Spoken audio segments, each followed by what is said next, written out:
उसको तो पिट्सबर्ग भी करना था, न्यूयॉर्क भी करना था, टोरंटो भी करना था, इंडिया भी करना था, उसने 5 शो करने को बोला था। क्या हुआ शो का? तो let's get straight to the point. अब दिल्ली प्रो शो जैसे आपने कहा 3 दिन के बाद है, तो क्या आप बिलाल अली को हरा सकते हो? That's my question. क्या बिलाल अली मेरे को हरा सकता है? That's my question. Hopefully, you know, he brings his A game because I wouldn't want to beat him unless it's 100%. हो सकता है ना अली जीते ना मैं जीतूं. I don't care about Tarun Gill or I don't care about the organizers of the show. Like, this is me just talking straight on logic. He has the best back in India. He has a better back than me. Absolutely. He said it. But क्या वो 2-3 साल में उसकी best रहेगी? No. I'll take over. अच्छा, मतलब भुवन भाई आपको लगता है कि आप राहुल फिटनेस भाई की बैक को बीट कर सकते हो? But it's not a best back competition. ये तो वही मनोज पाटिल वाली बात होगी जो मेरी उससे लड़ाई हुई थी कि मेरी उससे चेस बेटर है. अरे तो बेस्ट चेस का कंपटीशन होता तो फिर बात ही क्या थी? He doesn't have a better shape than me. He doesn't have a better symmetry than me. He doesn't have a men's physique look that I do. But does he have a better back than me? Yes. तो guys अभी हम लोग जा रहे हैं एक खास जगह पे, एक खास इंसान से आपको मिलवाना चाहता हूँ. चलिए वहाँ पे चलते हैं और बाकी की बातचीत वहाँ पे करते हैं. आइए.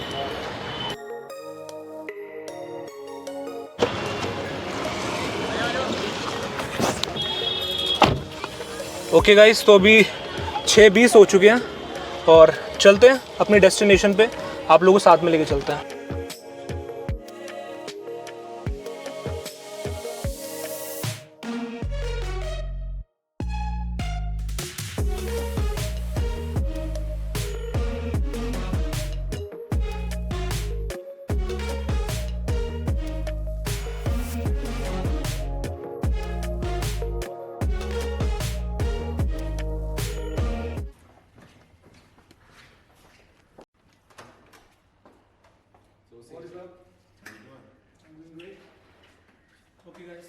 तो हाँ जी भैया जी, मैं आ चुका हूँ यहाँ पे भुवन चौहान भाई का इंटरव्यू लेने के लिए और भुवन चौहान compete करने वाले हैं दिल्ली प्रो शो में. तो आइए इनसे कुछ बातचीत करते हैं, इनसे थोड़े सवाल जवाब पूछते हैं.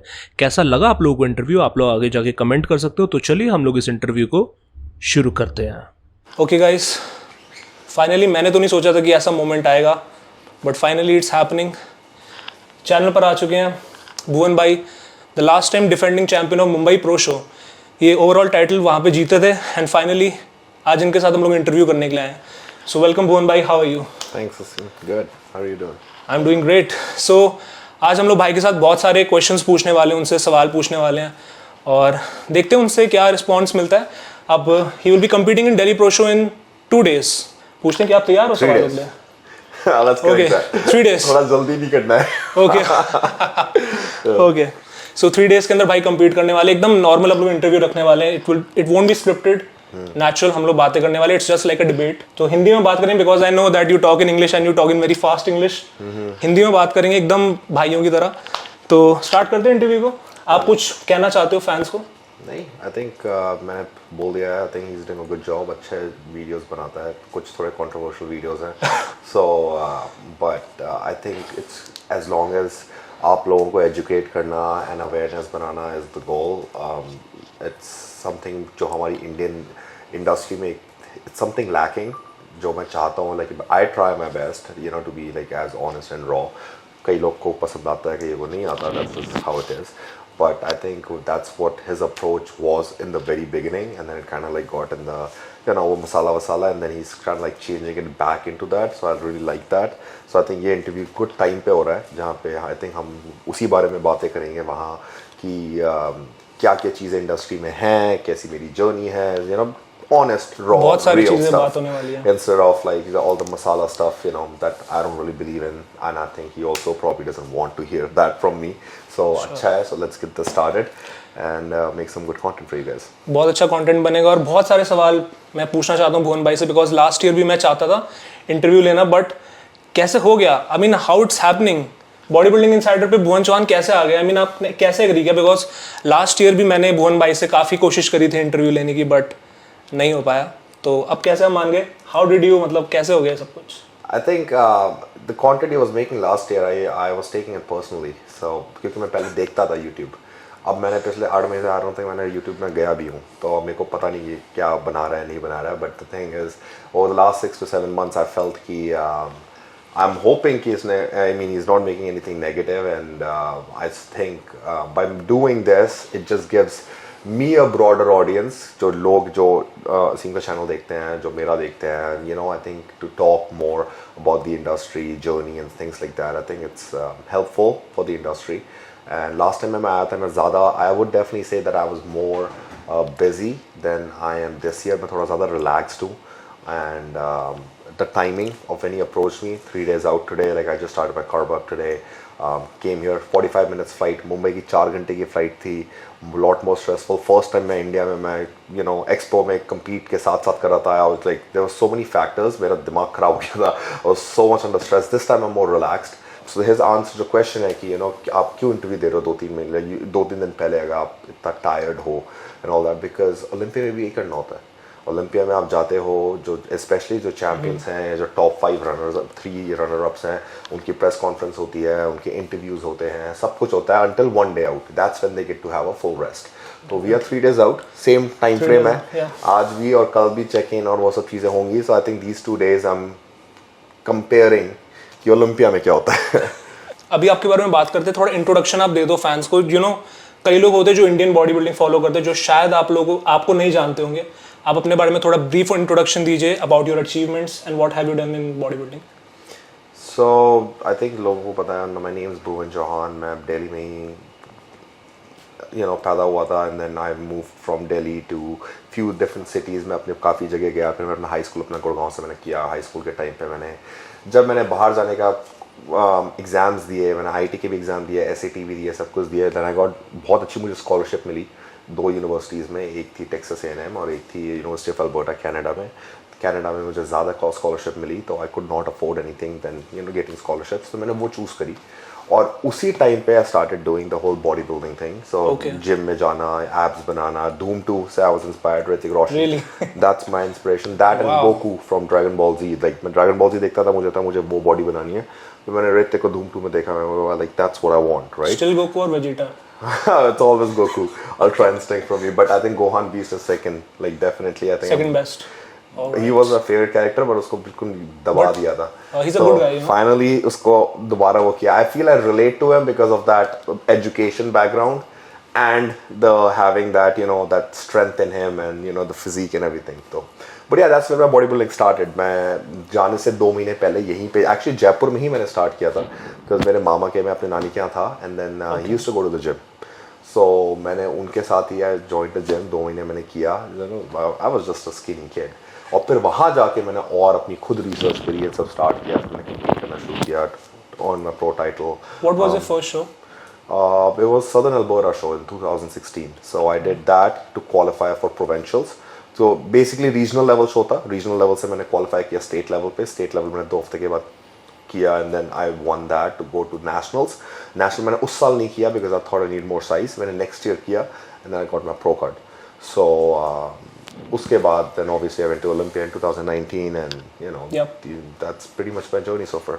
वहाँ से आपकी जर्नी स्टार्ट हो गई. So basically मैं जानना चाहता हूँ कि what was your motivation? आपकी मोटिवेशन क्या थी बॉडी बिल्डिंग की? Because आप एक अच्छे करियर पे आप सेट थे, आपने इंजीनियरिंग परस्यू करी थी, आप कनाडा जब गए थे. So why आपने इंजीनियरिंग जैसा एक सेफ और इतना बढ़िया करियर आपने छोड़ के एक रिस्की करियर आपने चूज करा body building? Why did you do that? I think it's funny because I always kept bodybuilding as like a hobby, like a hustle. मेरे को सबसे पहले when I saw Greg Plitt and I saw Rob Riches, those two were my like original, I would say like the physiques जो मुझे inspire करती थी, उनकी videos मैं देखता था. I even got a subscription to his actually website, Greg Plitt. तो मैं उसी के style के workouts करता था, which was like crazy hardcore twice a day workouts, and I used to relate to that hardcore mindset. So anyways, मैंने वो सब I started doing those kind of workouts and started doing all of that, and during my engineering life is when I was doing all that. It used to give मेरे को एक reason देता था सुबह उठने का कि 4 बजे उठ के मुझे वर्कआउट करना है. Greg Plitt used to do it at 4 बजे, ठीक है? तो मैं पहले वो करता था. Rest in peace. Yeah, and then he obviously he died and it was like a thing, but he was a very inspirational guy for sure. He talks to me. सो मेरे को यही था because I used to work 3 part time job. लोगों को ये चीज़ें नहीं पता कि मेरी स्ट्रगल है, मेरी जर्नी है. जिन लोगों को लगता है कि मैं इंडिया में नहीं था तो मेरा बहुत आसान है, बट जो भी ऑडियंस बाहर रहती है, इंटरनेशनल स्टूडेंट्स, इसलिए मेरे इतने सारे सपोर्टर्स हैं जो इंटरनेशनल स्टूडेंट्स हैं, इमिग्रेंट्स हैं, बिकॉज दे रियली अंडरस्टैंड कि the struggles of international students is actually a lot more than जो लोग यहाँ रहते हैं. बिकॉज अपने घर में रहते हो, फैमिली के साथ रहते हो, सिक्योरिटी मिलती है, थोड़ा बहुत उल्टे सीधा चीज़ें हो गई या ऊंच नीच हो गई, लड़ाई हो गई, कोई प्रॉब्लम नहीं है, सब अपना बैग लेके घूमते हैं. But there it's like you have to live in fear and you have to start from scratch and you are not you are skin color, so there's a lot of racism there and all of that stuff too. So there's a lot of things, and आपको कोई preference भी नहीं दी जाती किसी job में because you are not their countries. So there's a lot of things. So मैंने भी कई चीज़ें मैंने वो करी थी. So I was going through these 2-3 part-time jobs. So it was very hard to university भी जाना है, number भी लेकर आने to maintain scholarships, to have that A+, to maintain every year scholarship. So with that pressure, I think the gym became my way of releasing that pressure. Starting में एक ना गोल होता है जब भी बंदा जिम जाता है कि नहीं मैंने कार्डियो करना है, I want to look as shredded as possible, और या फिर मसल बिल्ड करने के लिए जाते हैं. तो आपका क्या मतलब बेसिकली आपका गोल था स्टार्टिंग में? Honestly, it was just to get abs and have a physique like, as I said, Ritik or Goku. But also cardio में मेरे को इंटरेस्ट नहीं था because I used to, जब मैं क्रिकेट भी खेलता था, the worst part is just making that laps, the endurance training. So I was like, I just want to lift weights, just and build muscle. 3-hour workouts, 2.5-hour workouts. Wow. I started training 2 hours. Naturally. 3 hours. Yeah, because it was just, it's so much adrenaline is there that you just enjoy it so much that you're just, lifting high volume weights. And जब मैंने Greg Pitt को follow किया, his workouts were 2 hours twice a day. That's how he used to train. 90 minutes twice a day. Hit style training. Bodybuilding.com में भी उसके workouts को publish किया था. I was like, that's what I want to do. That's how you get shredded. You train twice a day and you eat a lot of protein, less carbs, and that's what he did. Bro meals. Caveman diet. So Okay. I used to follow the caveman diet for a while. Oh great. So basically अब हम लोग जैसे daily pro show के बारे में बात कर रहे हैं, तो मैं उसी के बारे में बात करते हैं. तो काफ़ी लोग जो हैं ऑनलाइन सोशल मीडिया पे, काफ़ी एक्सपर्ट्स वगैरह जो हैं वो आपको बिलाल अली के साथ बहुत कंपेयर करते हैं. ऐसा आपको क्यों लगता है कि why do they compare you to Bilal Ali? I think इसका बड़ा simple सा फंडा है because they wanted a nemesis against me. So they thought कि why don't we bring somebody from outside that has a name that is similar to an Indian name and make him the nemesis. So they couldn't do that. किसी अलग Indian athlete को कोशिश करी थी. लोगों को पता 2017-18 में किसको मेरे अगेंस्ट खड़ा करने की. That didn't work. फिर उसके 2 साल के बाद और लोगों के नाम की करी, फिर उन्होंने प्रो शो में अच्छा नहीं किया. So every year they always wanted to keep someone right next to me so that there is like this battle thing going, which is fun. मेरे को अच्छा लगता है. I mean, I think हर जगह होता है. I think क्रिस बमसेट के साथ भी रेमन डिनो को इसलिए खड़ा किया हुआ है. Like that's the battle, like you always need to have a nemesis. Phil Heath, Kai Green, Arnold and Sergio, then Arnold and Louis Freano. Like there's always like this stuff. So I think उसकी वजह से because of the similarity in name, they got to have that nemesis. And India Pro Show वो last year I think करने वाला था, but he didn't do it for whatever reasons. So they didn't get to see that. Then Olympia में he plays better. So then they get to like have that कि अच्छा this guy plays better and this and that. But you know what? It's a sport. Sachin भी 0 पे out होता है और जहीर खान भी century मारता है. So it's just how it is and it's how it works. तो बेसिकली आपके क्या रिलेशंस हैं उनके साथ? आप लोग अच्छे दोस्त हो या फिर आप लोग इस चीज़ को पर्सनली ले लेते हो जो ऑनलाइन बातें होती हैं? I think शुरू में I have never had a problem with Ali. Like मैं तो ओलंपिया में भी उसका मिला था. We actually spent pretty good 20 minutes जब athletes checking हो रही थी around that area because he was from Europe for the first time Olympia आया था. तो I knew most of the athletes जो US के थे. He knew the athletes from Europe. So it was nice to catch up and all.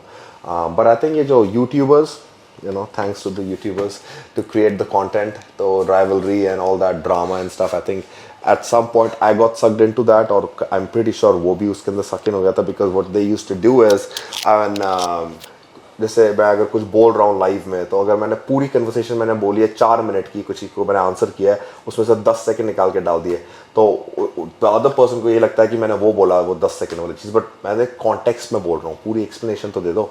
But काट पीट के सब करना है. सेम थिंग उसके साथ भी करी थी. I am sure like we used to talk about that Instagram में कि ये कंटेंट गलत बना रहा है, मैंने ये बोला था. तो it did kind of like rile us up, but I think हम लोग मैच्योर हैं कि we can talk with each other and kind of like let it go. तो ये सब drama YouTube, that's why I stopped watching YouTube since like last September. So I have not even seen any YouTubers content or I don't even care about it. तो मैं वो करता हूँ जो मुझे करना है, मैं वो बोलता हूँ जो मुझे बोलना है, बाकी जिसको जो करना है they can do it, because it's all about everybody's business and everybody wants views and everybody wants masala. So I think वो भी यही समझता है. I'm sure he has that. He's a smart athlete, so he knows that too. So I think that's pretty much it for us. But we are not on bad terms in any ways. I think every time हम लोग hang out करते हैं, we talk. But obviously stage पे I haven't gone right next to him except for the Olympia. Olympia is already a high pressure stage. Everybody's in their zone. But I don't think there is any rivalry or like bad blood between any athlete. At any stage, like even in India, जब मैं last year आया था, मेरे सारे Indian athletes से मैंने बात करी थी. We were hanging out, having fun. शायद कुछ एथलीट्स से नहीं हुई थी आपकी बात. मैंने सबसे बात करी थी, even last time, like सबसे, even that person also. But the problem that is, person का नाम भी आप बता दो कैमरे पे. I don't need to take names of people who are not competing at this show. Okay. So the thing is कि I was good even with them, talk to everybody, and I think it's more so just that ये मसाला वगैरह की जो rivalry है, but I'm sure like I think अब सब athletes की चीज़ें पता चल गई हैं, so they don't take anything to heart. So let's get straight to the point. अब दिल्ली प्रो शो जैसे आपने कहा 3 दिन के बाद है, तो क्या आप बिलाल अली को हरा सकते हो? That's my question. क्या बिलाल अली मेरे को हरा सकता है? That's my question. Last year Olympia के अंदर उनकी प्लेसिंग 9th आई थी. Every show starts from ground zero. He also came 5th in Pittsburgh. Got beaten by guys that were way, lower than ranking, who were like 5th, 6th, 7th call-outs, who weren't even in the Olympia. So what does that mean? क्या हम recent shows के बारे में बात करें, या जो 6 महीने पहले बात हुई थी उसके बारे में करेंगे? Okay, so recent shows के बारे में बात करते हैं. So do you personally believe कि आप बिलाल अली को हरा सकते हो on stage of Delhi Pro Show? Of course. आपके क्या reasons हैं? I have a better structure than him. I'm tall. Right now, the men's physique standard is Aaron Banks. I have a better structure. I have a smaller waist, wider V-taper, and just a better structure than him. So I feel कि जब हम लोग next to each other, exact next to each other खड़े होंगे, and as long as, here's the key part, as long as he brings his 100% and I bring my 100%, I beat his 100%. But if he comes at 90, I come at 100, or I come at 90 and he comes at 100, then it's Jumbled. it's kind of like what they look for that day. It all depends on like who looks the best that day. But I think वो भी वही कोशिश करेगा कि he brings his best A game. Because if I'm beating him, I want to beat him on his best A game. And I'm sure he would want that too. He wouldn't want to beat like Olympia. I was injured like before that with my shoulder thing, and I had fever the day of the Olympia. That wasn't my best. No way that was my best. So should I just say कि he came in at his 95% and I came at my 80% and that's why he beat me? Or should I say कि जब मैं 100% पे आऊँ और वो 100% पे आए, तब उसमें कौन जीतता है, तब real बात होती है ना. So that's the goal. I'm sure वो भी वही कोशिश कर रहा है और मैं भी यही कोशिश कर रहा हूँ. I want to bring my 100% at the show. जैसे भी बिलाल अली भी क्वालिफाइड नहीं है ओलंपिया के और आप भी नहीं हो qualified, so who will get, कौन क्वालिफिकेशन लेके जाएगा ओलंपिया की इस संडे को? Well, be the best person when. Hopefully, he brings his A game, because I wouldn't want to beat him unless it's 100%. Okay, so great answer. Okay, so my next question is कि आप India pro show के defending champion हो. Last year का आपने India pro show जीता था और अभी भी आप India pro show Delhi pro show में कम्पीट करने के लिए आ रहे हो. सो आप कैसे डिफेंड करने के लिए सोच रहे हो अपने टाइटल को? थोड़ा इमोशंस भी साथ में जुड़े होंगे टाइटल के साथ. I think my plan was never to do the India show this year. I was just going with the flow. Toronto Pro Show मैंने December, I think January में मैंने announce किया था that I'm doing Toronto Pro. That was the only show I was going to do. फिर मैंने उसके 2 हफ्ते पहले I decided to do a warm-up show to kind of just see how if I can, like with a new coach, how I can peak my body, which was a great thing जो मैंने की, because जो errors हुए वो अच्छा है कि उसमें हुए than the main show. But it's, as I said, like it's a competitive field right now. Charjo, who is number 4 in the world, hasn't made it to top 5 at any show this year. So does that mean that he's still number 4 in the world? I don't know. Every show is from zero. Every time you show up, the judges don't care if you're number 4 or number 1 or number 2 in the world. They're going to judge you from who is there and who looks the best. And अगर लोग जो ये follow करते हैं sport, I'm sure you cover these news. Why is Charjo not coming top 5 in any other show? Top 3 or top 4? He has done 4 shows. So he's number 4 in the world. So every show is zero. they don't care about your ranking, they don't care about your name, they care about what you bring on stage that day. So that's the answer. So for me, my emotion is I just want to bring my best 100%. Toronto was definitely like one of my best, and I think it was my 98%. That 2%, the feedback that I got is what I'm going to do is show me that it's going to be 100%. Great answer. So next अब बात करते हैं, ये तो बात होगी competition की, Delhi pro show की. आई एम श्योर आपके बहुत सारे कॉम्पिटिटर्स आने वाले हैं शो के अंदर, बट अब बात करते हैं कुछ कंट्रोवर्सीज के बारे में. If you are all right with it, we can continue with that. Yeah I am always pretty raw and honest. उनको पसंद आता नहीं आता. All right. सो अभी बात हुई थी अभी, जैसे कि आई एम श्योर आपने भी देखा होगा न्यूज़ के अंदर कि तरुण गिल ने अभी काफ़ी सारी चीज़ें, एलिगेशंस वगैरह लगाए थे शेरू क्लासिक पे कि एथलीट को प्रमोट नहीं करा जाता है, एंड एथलीट का जो प्राइज मनी है वो बहुत ही कम है इंडिया के अंदर. So what do you think, जब आपने बॉडी बिल्डिंग करना जब स्टार्ट किया था तो आपको किसी तरीके का सपोर्ट मिला था, या फिर आपको प्राइज मनी से आप अपना खर्चा वगैरह चला रहे थे? आप अपना एक्सपीरियंस. कुछ नहीं मिलता, किसी कंट्री में कुछ नहीं मिलता, तो इंडिया में क्यों मिलना चाहिए? मगर बाकी के कंट्री में भी प्रमोटर्स पैसे बनाते हैं. That's why they are the promoters. आप बन जाओ ना प्रमोटर, किसने रोका है? और लोग बन ही रहे हैं. Everybody has their own organisation. India में कितने लोग हैं जिनके खुद के शो चल रहे हैं? मेरे को तो याद भी नहीं. आई थिंक 20-25 लोग तो चल ही रहे हैं. So they are all making money. If they are giving you more prize money, you also have to realise कि अगर वो आपको ज़्यादा प्राइज मनी दे रहे हैं तो उनके ऊपर कोई ऑर्गेनाइजेशन नहीं बैठी जिनको उनको पैसे देने हैं. तो अगर यहाँ पे NPC इंडिया जो है, they have to pay money to IFBB to organise the shows. So अगर मैं ABC क्लासिक शुरू करता हूँ, मुझे तो किसी को पैसा नहीं देना, तो मेरे पास ज़्यादा पैसा है देने के लिए. बट आपको लगता है कि इंडिया के अंदर जो है प्राइज मनी को बढ़ाना चाहिए एथलीट्स के लिए? Because body building doesn't have any money competing wise. बाहर भी नहीं है. Body building itself doesn't have money. If you are doing it for money, you are in the wrong spot. वो तो क्रिकेट में भी नहीं है ना. क्रिकेट में अगर टॉप, अगर आप उसमें नहीं, अगर आप IPL में, आप तो फिर भी IPL हो गया है, बट IPL से पहले अगर आप नेशनल टीम में नहीं हो, you are pretty much a broke cricketer, है ना. तो स्पोर्ट में तो कभी भी पैसा नहीं होता, किसी भी क्रिएटिव फील्ड में नहीं होता, unless you are at the top. और टॉप पे भी आपको मार्केट करना पड़ेगा. So this logic, I mean, I don't care about Tarun Gill और I don't care about the organisers of the show. Like this is me just talking straight on logic. मेरी journey, yeah I didn't make any money. I think first show में मैंने कितना जीता? $100 जीता था. $300 की तो मैंने रजिस्ट्रेशन भरी थी, और उसके ऊपर $200 की टैनिंग थी, और ऊपर से CPA की मेंबरशिप, कैनेडियन फिजिकल एलायंस की मेंबरशिप अनदर $350 की थी. तो जितना मेरा खर्चा था उसमें मैं फर्स्ट प्राइज ओवरऑल में जीता, मुझे मिला तो $100. और मेरा प्राइस उस समय 2016 में मैंने इन्वेस्ट करे $800. तो मिला क्या मुझे? बट उसके लिए थोड़ी कर रहा था कि मुझे पैसा मिलेगा.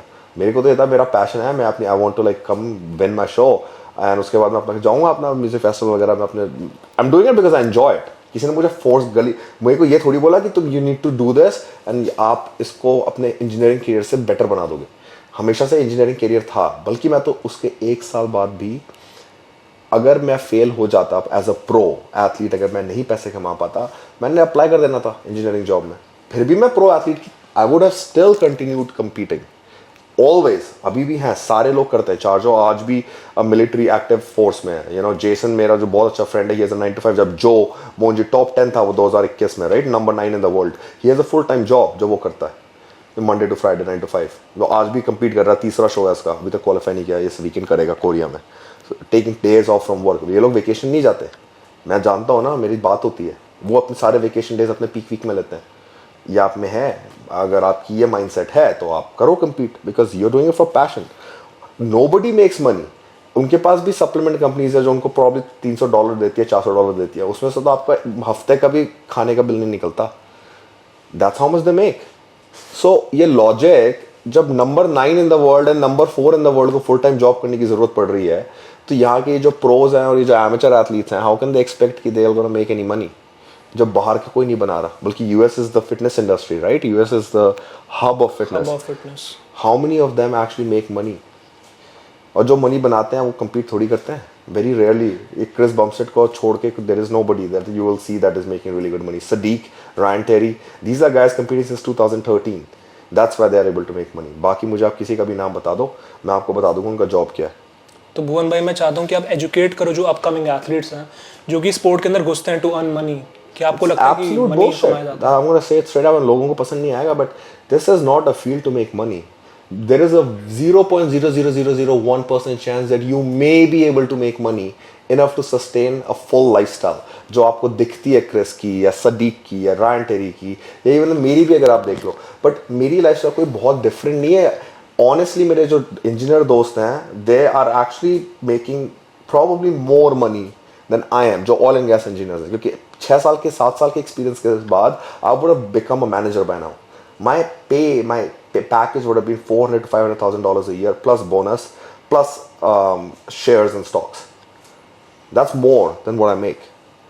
So logically, 7 साल of engineering experience would have got me a lot further in life. So, but still you are following your passion. Exactly. So that's मेरे लिए it's good. I mean yeah, career बन गया. But अगर नहीं भी बनता, अगर मैं 4 साल पहले वाला भी if I was making money how I was making 4 years ago, मैं खुश था. मैं तब भी खुश था. बिकॉज एवरी डे मॉर्निंग में मुझे रीज़न मिलता था कि I am waking up with passion. Job तो अभी भी जा सकता हूँ, हाँ हो चलो हो गया break, but I still get a job of like a project engineer. Manager का नहीं बनेगा क्योंकि मैंने 7 साल का एक्सपीरियंस खो दिया, बट इंजीनियर का तो मिल जाएगा, 1.5 लाख की सैलरी तो मिल ही जाएगी ना. बट वो बैकअप है मेरा. Engineering was always the career, it's a proper career. Body building is not a career. बहुत कम लोग आप जो देखते हो 0.10% अच्छा है, गोल करो. मुझे भी शाहरुख खान बनना है, मुझे भी शाहरुख खान जितने पैसे बनाने हैं, बट कितने एक्टर हैं जो रणवीर सिंह जैसे उरस चलाते हैं या शाहरुख खान जैसे मन्नत में रहते हैं. 0.00001. तो बॉडी बिल्डिंग इज डिफरेंट कैसे? तो भुवन भाई मैं आपसे पूछना चाहता हूँ, ये मेरा सवाल था जो मैं भूल गया था, कि बेसिकली इंडिया से कोई ओलंपिया आपके अलावा बहुत ही कम एथलीट्स है, शायद 1 या 2 होंगे जो कि ओलंपिया जा पाए इंडिया से. तो आपको ऐसा क्या रीजन मेन लगता है कि इंडिया से क्यों नहीं ओलंपिया जा पाते हैं athletes, Indian athletes? I think same reason है जो बाकी की एशियन कंट्रीज से भी क्यों नहीं जा पाते, या इवन मिडल ईस्ट से भी क्यों ज़्यादा नहीं जा पाते. एक पर कंट्री 1 या 2 ही जा रहे हैं पिछले 1 साल से ओलंपिया में. The basic reasoning is one, यहाँ पे you just said it yourself, everybody wants to do body building to make it a career. Doesn't work like that. अगर आप ये पैशन के लिए करोगे और एक हंग्री ड्राइव होएगी कि मुझे जाना है और मेरे पास फाइनेंसेस की कोई प्रॉब्लम नहीं है, यू नो, क्योंकि मेरा पूरा करियर है, मैं 9 to 5 जॉब करता हूँ. मेरा पैकेज 20 लाख रुपए साल का है, 25 लाख रुपए साल का है, लाइक कॉर्पोरेट जॉब का, 30 साल की उम्र में, प्रीटी स्टैंडर्ड राइट. प्रॉपर मेरा जॉब है. तो अब मैं अपना सारा बाकी का सारा ध्यान मैं इसमें डालूंगा. रिलेशनशिप में नहीं डालूंगा, फैमिली में नहीं डालूंगा, इसमें नहीं डालूंगा. फैमिली हो जाएगी, जॉब हो जाएगी और बॉडी बिल्डिंग, इसके अलावा मेरे पास कोई टाइम नहीं है. तो वो लोग जाएंगे आगे. यहाँ पे क्या है कि इट्स लाइक एक तो वो रीज़न है the financial aspect of it, where everybody is doing body building for fame and money, not for passion. और जो दूसरी चीज़ है वो ये है कि it's the time it takes from being turning pro to having that size and that structure of making it to the pro show and winning more pro shows. Win more pro shows का तरीका क्या होता है? You have to do more pro shows, right? I think जो लोग हैं जो करते भी हैं 2-4 pro show, they don't place well, वो 6 महीने के बाद फिर से compete करना शुरू कर देते हैं. If you don't take that time off to grow, and you have seen, I mean, in the Mumbai pro show, I'm not the biggest guy. I'm not at the Olympia stage, right? But I was the biggest guy in India. What does that tell you? In that stage, I was the biggest Indian with weight. मेरे को राहुल का भी weight पता है. I'm talking with weight. You know, वो density की बात अलग है, actual muscle size, like weight, body weight की बात अलग है. क्यों ऐसा? Imagine इन लोगों का अगर weight से ज़्यादा हो गया, so they have a better physique than I do. आपको लगता है कि इंडिया में से कोई आपकी फिजिक को भी बीट कर सकता है? Why not? Everybody is beatable. Even Aaron Banks is beatable. Even who knows, maybe this year he'll be beaten by Corey Morris. Everybody is beatable on any day, you know. Nobody is, I think, unbeatable. India Pro Show was not ki, oh, I just came in, I just walked out and it was like that. I had the best look that day. I peaked really well, and I won that show. What's going to happen in 3 days? My goal is to bring my 100%. मेरे अंदर control सिर्फ यही है. हो सकता है ना अली जीते ना मैं जीतूं. हो सकता है मैं वो दोनों पीक ना करें. There is always a 0.1% chance. उसको तो पिट्सबर्ग भी करना था, न्यूयॉर्क भी करना था, टोरंटो भी करना था, इंडिया भी करना था. उसने 5 शो करने को बोला था. क्या हुआ शो का? क्यों नहीं किए? राइट। क्यों नहीं करी स्टेटमेंट मैंने तो बनाई नहीं, मैंने तो स्टेटमेंट डाली नहीं थी कि मैं सारे ये शो करूंगा, मैं तो बोला था मैं सिर्फ टोरंटो करूंगा। बिलाल भाई आपको इसका आंसर देना पड़ेगा। So I'll tell him the answer myself. I already know the answer. It's like because you got a little bit of a humble pie served to you. कि you know what कि ऐसा नहीं होता कि आप हर show में first ले जाओ। Anybody is beatable, including you, and including Aaron Banks, and including me. And I'm very honest, including me. So आपको प्लानिंग भी करनी है, आपको अपनी बॉडी भी पीक करनी है, आपको ये भी देखना है कि क्या आप 100% आ पाओगे। So yes, there are Indians that have the potential to not only make it to the Olympia, but be better than any other Indian, including me, of course. That's why I have to be up. तभी तो मुझे अपने game को 100% रखना है ना। अगर मैं रेस्ट ले गया या मैं चिल हो गया, मैं वेकेशन पे चला गया 2 महीने की मैंने वर्कआउट करना बंद कर दिया या मैंने चीट फूड खाना शुरू कर दिया, अभी कोई बैठा है, इतने सारे प्रोज हैं, अगर उन्होंने मेरे से ज़्यादा हार्ड वर्क कर लिया, हो सकता है उनकी मेरी फिजिक ऑलरेडी बेटर है, कई लोगों की है टैलेंटेड, मोर टैलेंटेड देन मी। तो भुवन भाई, एक बहुत ही फेमस क्वेश्चन है जो कि इंडियन बॉडी बिल्डिंग में पूछा जाता है कि इंडियंस को कितना टाइम लगेगा विन करने में। सेम क्वेश्चन पूछा गया था साहिल खान भाई के साथ, पूछा गया था उनसे, उन्होंने कहा था कि 10 साल लग जाएंगे। अब एज ऑफ 2023 ये सवाल मैं आपसे पूछना चाहता हूँ कि इंडियन एथलीट को कितना टाइम लग जाएगा ओलंपिया विन करने में। That's a very illogical, kind of stupid, borderline question मेरे हिसाब से, and the reason is कि ओलंपिया चैम्पियन एक होता है, यूजली 3-4 साल तक सेम रहता है, और अभी तक जितने बने हैं सब यूएस के बने हैं, बट ब्राज़ील के कम से कम नहीं तो 4 एथलीट्स टॉप 10 या 3 एथलीट टॉप 10 हर साल में जाते हैं। सो उसका मतलब ये है कि एबिलिटी नहीं है ओलंपिया चैम्पियन बनने की। सो here's a fact, at any show usually top 2 to top 3 can win the show or the Olympia, ठीक है ना। जो अगर आयरन मैक्स जीत रहा है इसका मतलब ये नहीं है कि he was always the clear winner. It's a very subjective sport in that sense, in that कि second third shapes अलग हैं, but अगर जज ए को हटा के अगर जज सी के ऊपर सारी चॉइसेस दे दी जाए and they become the head judge, वहाँ पे 12 जजेस का पैनल होता है, एक हेड जज होता है, उस हेड जज को शिफ्ट करके अगर दूसरे को डाल दे तो वो हो सकता है सेकंड वाले को फर्स्ट बना दे। That's what the whole sport is about. So the reason I'm saying it's a stupid question is it's because you are talking about कि अभी एक इंडियन ओलंपिया गया है, आप ऑलरेडी क्वेश्चन पूछ रहे हो कि चैंपियन कब बनेगा। तो चैंपियन तो हो सकता है कभी जिंदगी में ना बने, 50 ईयर्स में ना बने, क्योंकि ब्राजील का तो नहीं बना। उनके पास बेटर जेनेटिक्स हैं, बेटर एथलीट्स हैं, हर साल उनके कम से कम 10 एथलीट हर कैटेगरी में जाते हैं, ठीक है। सिर्फ वेलनेस में उनका ब्राजील का बना है, बट वेलनेस में top 4 out of top 5 Brazilians हैं। तो उसका मतलब क्या, वो सेकंड थर्ड फोर्थ मैटर नहीं करती, या जब वो डियागो है वो जो सेकंड आ रहा है थर्ड आ रहा है हर साल, वो मैटर नहीं करता। I think the question is not about if the Olympia champion should become, because subjective sport है, हो सकता है बन जाए, हो सकता है ना बने, but the goal should be कि कितने ओलंपिया एथलीट्स हमारे कंट्री से जाएंगे और उसमें रैंकिंग कंसिस्टेंटली आएंगे, because that is the competition. Can we beat Brazil, can we beat US to having the maximum number of athletes from India or Indians on that stage in any category, क्योंकि अभी तो किसी category में outside of men's physique में है ही नहीं, but we need to change that. एक से नहीं होगा, 2 से नहीं होगा। मेंस फिजिक में तो खुद की बात बोलता हूँ, एक मेरे जाने से या 2, चलो ठीक है, हो सकता है 2 और आ जाए इस साल या नेक्स्ट ईयर, उससे नहीं होगा कुछ। ब्राजील के 6 लोग हैं, हमें 8 लेके जाने, उन 8 में से जब 3 टॉप 10 आएंगे, एक 10 to 15 आएगा और 2 16 to 30 या 40 में आएंगे, तब वो बात है। Because now we getting representation, now our industry is growing as a whole. Brazil के इतने लोग गए तभी उनकी इंडस्ट्री इतनी हाई बढ़ गई है कि they are paying their athletes so much more money. वो पहले नहीं थे, वो तब हुआ जब उनके वहां से इतने लोग गए, अब उनकी इंडस्ट्री बूम हुई है, वैल्यू प्रोवाइड करा उन्होंने। यस। जब आपके इतने एथलीट्स यहां से जाने के लिए क्वालिफाई करेंगे तो ऑटोमेटिकली सप्लीमेंट कंपनीज को आपकी वैल्यू दिखेगी और आपको ज्यादा एज अ इंडस्ट्री ग्रो करेगा। और जब एज अ इंडस्ट्री ग्रो करेगा तो लोगों को एम्बिशन भी बढ़ेंगे। जो आज जिम जाता है वो बोलेगा कि मुझे मुझे मुझे एक्स वाई जी ए सी, ये जो 6 लोग ओलंपिया में गए हैं, मुझे इनकी तरह जाना है। तो सप्लीमेंट कंपनीज भी आपको स्पॉन्सरशिप वैसी ही देंगी जो वो उन 6 लोगों को देती है, बिकॉज उन 6 लोगों ने अब रिप्रेजेंटेशन दी है वर्ल्ड लेवल की।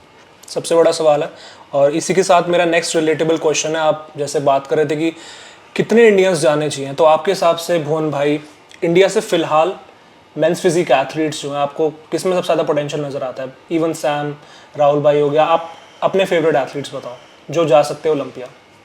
I think all of them need about 10 to 15 pounds of size. And I'm saying like even for myself, like अब तो weight cap आ जाएगी, so everybody will know exactly. Easy हो जाएगा Indian athletes का, because Indian men's physique athletes के वैसे ही legs नहीं है. I said that very straight up कि Indian किसी athlete men's physique में legs है ही नहीं. But अब क्या है कि अब category ऐसी आ रही है कि you pencil legs are still okay because you'll be able to put more weight up top. तो सबके pencil legs लेके घूमेंगे सब.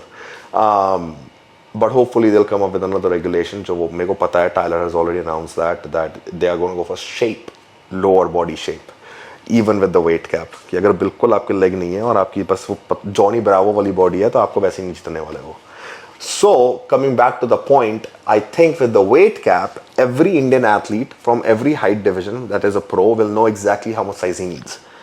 And based on that, मेरे हिसाब से जिनके साथ मैंने compete किया है, Pankaj, great shape, great conditioning, needs probably at least 15 to 20 pound size. Raja needs at least 15 pounds size on his frame. Definitely can make it to the Olympia. Great shape. I think he is one of the best shapes that I've seen. Rahull, great shape, but too big arms. So men's physique cannot have big arms. That's his biggest problem because he was a bodybuilder. क्योंकि वो bodybuilding उससे आ रहा है, उसकी density भी बहुत ज़्यादा है और उसके आर्म्स उसके basically the division rule is that your shoulder cap has to be bigger than your arms. That's the rule of men's physique. अगर आपकी arms ज़्यादा बड़ी हैं क्योंकि aerodynamics की नहीं है, then your shoulder की density, you're not a men's physique athlete. So Rahull has to lose or like either gain a lot more size in his delts or lose all his size in his arms. I don't know how he's going to do that, but I think if he does that, great potential again. One of the athletes that'll definitely. I think he has the best back in India. He has a better back than me, absolutely. He said it. Yeah, of course. Realistic चीज़ है. Like he has more size. He was a bodybuilder. तो obviously उसकी back मेरे से better होगी, density better होगी. I am a men's physique fitness model. But क्या वो 2-3 साल में उसकी best रहेगी? No, I'll take over. So. अच्छा, मतलब भुवन भाई आपको लगता है कि आप राहुल फिटनेस भाई की बैक को बीट कर सकते हो? But it's not a best back competition. ये तो वही मनोज पाटिल वाली बात होगी जो मेरी उससे लड़ाई हुई थी कि अब मेरी उससे चेस बेटर है. अरे तो बेस्ट चेस का कॉम्पिटिशन होता तो फिर बात ही क्या थी? It's shape, structure, conditioning, symmetry, that's what it is. Shape is the biggest thing in men's physique. He doesn't have a better shape than me. He doesn't have a better symmetry than me. He doesn't have a men's physique look that I do. But does he have a better back than me? Yes, currently. और आप कह रहे हो कि आप beat कर दोगे उनकी बैक को कुछ ही टाइम में? all he has is more size because he was a bodybuilder. Yep. Size is something that I've liked. मुझे भी बहुत टाइम से पता है. वेट कैप से मेरे को और आसान हो जाएगा. Exactly पता होना कि मेरे को कितना legs में lose करना है, because now I don't have to gain size in legs. I'll lose my size in legs and I'll put that size on my upper body. And I'm still 29. I don't have children. I don't have a family. I don't have distractions. So I will take over him and every other Indian athlete who has distractions. Great answer.